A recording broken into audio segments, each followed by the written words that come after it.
Hawa walimu wana thamani kubwa sana. Sayyiduna Ali karramallahu wajha anasema, man allamaka harfan fahuwa abuk au fahuwa waliduk, yule ambaye atakayekufundisha herufi moja tu ni sawa sawa na mzazi wako. Mara moja ilitokea katika mji wa Samarkand. Miji hii imetoa maulama wengi. Hii miji ilikuwa iko mingi, inaitwa Bukhara na Isabur. Ipo sehemu inaitwa Samarkand. Leo ni hizi nchi za huku kwenye Urusi huku, sehemu za Urusi.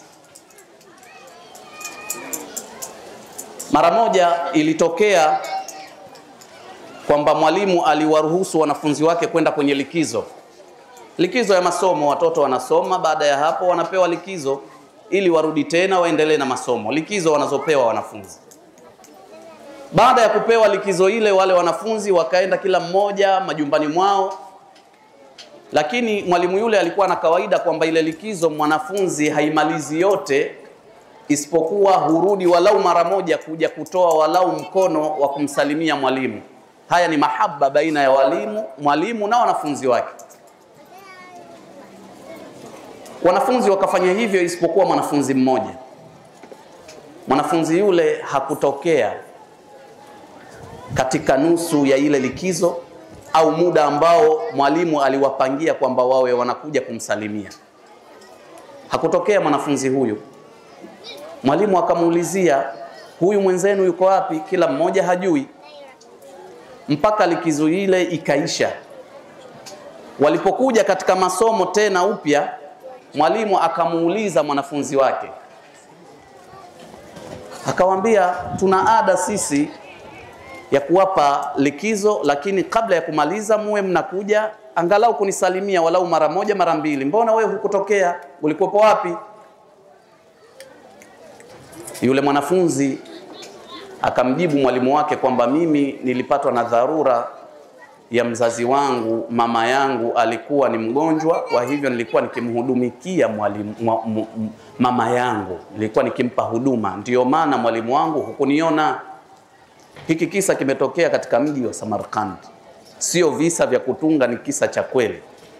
Mwalimu yule alimjibu nini? Hakumkasirikia wala hakufanya chochote, isipokuwa yule mwalimu akampa maneno haya.